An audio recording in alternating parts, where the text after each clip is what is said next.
Ya, teman-teman, tadi pagi kita sudah sempat mendapatkan kenaikan sampai level 3.400-an, kurang lebih 3414, tapi kemudian dia berbalik turun sampai saat ini 3326. So, strategi tadi pagi yang sempat kita singgung terkait dengan buy, posisinya sudah kena dengan posisi alternatif buy on breakout 3396 sampai ke 3410 ataupun 3414 ya.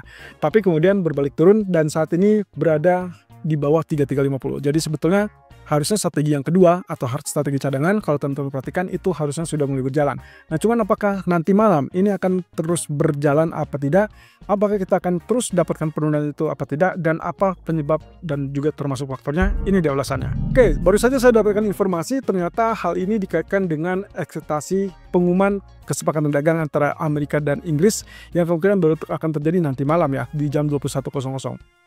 Tapi secara teknis mungkin ini sudah ada semacam respon ataupun reaksi sehingga ada optimisme di situ yang tumbuh setidaknya dari sekian banyak perjanjian ataupun kesepakatan dagang ada satu yang muncul sebagai tanda-tanda dilakukannya kesepakatan tersebut atau tercapai kesepakatan tersebut. Nah, tapi apakah itu akan berpengaruh secara keseluruhan apa tidak? Nanti kita akan lihat ke depan. Nah, tapi kalau lihat dari sisi grafiknya untuk US Treasury-nya teman-teman bisa pantau di sini. Kondisinya sebetulnya kita tidak melihat ada perubahan signifikan ya. Setidaknya untuk saat ini ya. Yang saya lihat adalah candlestick kemarin ditutup dengan bearish, jadi kemungkinan masih ada penurunan untuk hari ini. Jadi kalaupun terjadi kenaikan di pagi hari ataupun sampai siang ini, kita melihat mungkin ini efeknya sementara. Ini berkaca dengan status kemarin, karena waktu kemarin pun saat kita melakukan rekaman, ini justru sempat mengalami kenaikan, kemudian dia di malam harinya tentunya berakhir dengan penurunan. So, kita asumsikan penurunan masih bisa terjadi, tapi kalau misalkan kita ingat dengan struktur yang memang kita nantikan, sebetulnya ini juga cukup bagus ya. Karena yang sedang kita nantikan adalah wave C yang diperkirakan bisa sama dengan A atau bahkan lebih tinggi daripada A. Nah, berarti ingat ya, posisi ini kemungkinan akan butuh waktu, prosesnya tidak dalam waktu sekejap. Artinya mungkin 1, 2, 3, atau bahkan 4, atau bahkan 10 candle ke depan. Nah, tapi karena dia memang kecenderungannya adalah grafik daily, maka kita bisa pastikan ini kecenderungannya harus dipastikan dalam minggu ini atau terakhir minggu depan. Nah, kemudian ini kaitannya dengan kemungkinan pergerakan ABC ya. Jadi kalau misalkan kita asumsikan ini masih tetap naik, maka seharusnya kita akan lihat secara normal US dollar juga akan mulai kenaikan. Tapi beda cerita, karena posisinya untuk US dollar sendiri itu adalah diperkirakan masih dalam tahapan wave 4. Nah, ini berarti kebalikannya dengan sisi yang lain, yaitu emas, yang harusnya berarti kita akan mendapatkan wave keempat itu harusnya sudah selesai dan dilanjutkan dengan wave kelima. Nah, oke, berarti kalau begitu, saya asumsikan saja di sini, kalaupun terjadi kenaikan terkait dengan US dollarnya, maka kita punya pedoman di sini area 23,6%. Lalu kemudian yang kedua adalah target 38,2% sebagai target maksimal dari grafik ataupun wave keempat. Kalau misalkan sesuai dengan perkiraan dan tidak terjadi kenaikan berlebih, maka bisa jadi ini kenaikan yang sementara nanti muncul dengan tail ataupun ya katakanlah shadow, kemudian rejection yang sangat kuat dari resisten sebelum akhirnya ditutup dengan bearish candle. Jadi kita akan lihat ke depan apakah ini akan terus berdampak kuat atau justru hanya bersifat sementara sampai nanti pengumuman. Karena ingat ya, di akhir pekan kita masih tetap harus waspada dengan kemungkinan terburuk bahwa Amerika ataupun China itu gagal ketemu kesepakatan. Oke, lihat di sini pound sterling yang sudah mengalami penurunan berkat penguatan dolar tentunya salah satunya dan juga kaitannya dengan menjelang pengumuman BOE di jam 18.00. Oke, berarti kalau begitu kita anggap yang kemarin kita asumsikan ini triple bottom sempat naik di sini ternyata gagal ya, kemudian dia turun. Yang tadinya kita kira cuma menguji, tapi ternyata jebol kembali. Dan saat ini, level support inilah yang akan menjadi ancaman. Oke, berarti dengan demikian, kalau saya singgung terkait dengan potensi yang sebenarnya terjadi, bisa saja saya anggap bahwa ini bearish ataupun bullish flag yang gagal, dikarenakan menjelang penurunan di bawah 1.3270-an. Kalau ini terjadi teman-teman, Anda boleh langsung sell begitu tembus 1.3270-an. Oke, kemudian yang kedua, faktor yang paling utama kalau kita perhatikan di grafik daily. Kemarin saya sempat singgung terkait dengan potensi double top yang gagal. Karena dia tertahan di zona support ini, neckline, tapi juga saya sempat menyinggung juga kaitannya dengan potensial head and shoulder, kalau Anda ingat. Ya, dikarenakan potensinya level tengah masih lebih tinggi daripada sisi kiri ataupun sisi kanan. Jadi kita asumsikan kalau begitu, sangat layak kalau misalnya kita curigai sebagai head and shoulder. Tapi ingat bahwasannya ini baru akan confirm setelah tembus neckline, dan neckline-nya itu adalah di 1.3250-an. Jadi setelah tadi di grafik 4 1.3270-an, tentunya grafik daily membutuhkan konfirmasi lebih lanjut penurunan di bawah 1.3250. Well, saya rasa tinggal 30 poin lagi ya. Berarti kita tinggal tunggu saja. Kalau itu tembus, Anda boleh pertahankan sell. Tapi kalau tidak tembus, mendingan Anda segera exit dari posisi sell Anda.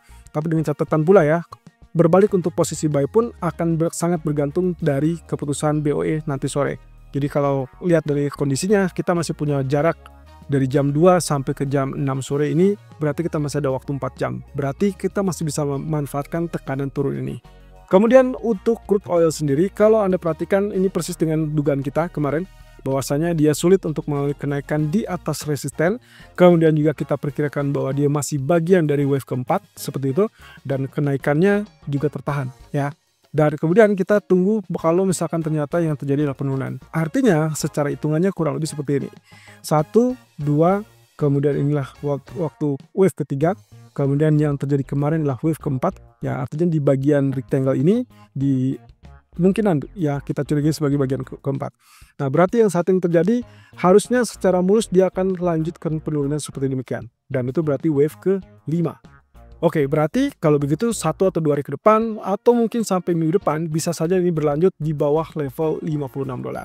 Nah, tapi tidak muluk-muluk ya. Untuk hari ini kita terlebih dulu untuk menyaksikan apakah penurunan tersebut bisa sentuh level $56 atau tidak. Kalau ya, Anda boleh exit di situ atau pertahankan tergantung dari posisi tadi di grafik 4. Kalau saya rasa dengan demikian posisinya masih tetap fundamental yang mendukung untuk penurunan, Anda masih boleh pertahankan untuk posisi siap. Kecuali kalau terjadi pembalikan naik di atas $60, Anda boleh pertimbangkan untuk switch strategi menjadi buy. Nah, untuk gold, kalau Anda perhatikan di sini dia terjadi penurunan yang sangat cepat. Ya, ini yang tadi saya maksud ya. Ada harapan bahwa munculnya kesepakatan dari Amerika dan Inggris memberikan indikasi bahwa kemungkinan akan ada kesepakatan lainnya. Dan itu yang membuat kenapa risk aset cenderung mulai kenaikan ya.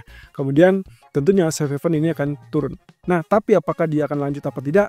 Oke, kita lihat di sini. Apakah dia menggagalkan dari apa yang kita sebut sebagai Elliott Wave? Ingat bahwasannya pedoman kita di sini adalah 1, 2, kemudian ini adalah ketiga. Dan kita memperkirakan antara yang di bagian sini atau bagian sini yang kita sebut sebagai bagian wave keempat. Dan juga kalau kita singgung dengan biasanya bahwa wave keempat itulah 38,2%, dia sudah dilewati. Tapi alternatifnya adalah 50% tadi.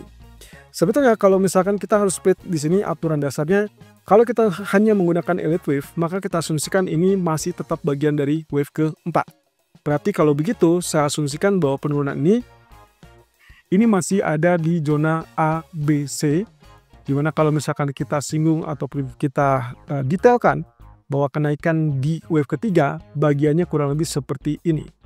Nah, inilah yang menjadi penyebab kenapa penurunan yang terakhir sebagai bagian wave keempat itulah diikuti dengan pola pergerakan wave ABC. Dan akhirnya, kalau misalkan ini sesuai dengan apa yang kita perkirakan bahwa ini masih tetap bagian dari wave keempat, maka harusnya ini selesai. Kemudian, posisi sell, strategi sell kita sudah selesai dan kita akan bertahap kembali incar zona buy. Dengan asumsi bahwa kenaikan wave ke-5 itu kemungkinan akan kembali bertahap dengan kondisi seperti ini. Nah, ini tentunya membutuhkan waktu dan itu berarti setelah data ini saja berscreen nanti malam, termasuk juga pengumuman dari Gedung Putih terkait dengan kesepakatan dagang. Jadi apakah kita masih bisa incar buy kembali? Seharusnya secara teori, yes. Selama zona ini tidak tembus, ini masih tetap bisa mengalami kenaikan kembali dan Anda boleh incar kembali buy. Tapi kalau kita menggunakan aturan Fibonacci retracement, maka yang Anda harus juga perhatikan adalah hati-hati kalau dia tergelincir di bawah 61,8%. Ini adalah di angka 3303. Berarti kalau misalkan dia tidak tembus, Anda masih lihat ini adalah uptrend. Tapi kalau dia tembus di bawah 3303, berarti dia akan menjadi downtrend. Dan itu berarti Anda boleh mempertahankan posisi sell. Kemudian kalau lihat dari grafik daily-nya jelas ya, posisinya candle-nya kemarin tutup dengan bearish, harusnya memang turun. Tapi kalau lihat dari tail atas ini, ya berarti kita punya harapan nantinya yang ditutup dengan inverted hammer, sehingga nantinya membatalkan penurunan tersebut. Well, at least sampai nanti malam harus berhati-hati dengan kesepakatan dagang, dan di hari Sabtu kemungkinan kita akan fokus dengan kesepakatan yang mungkin akan gagal antara Amerika dan China.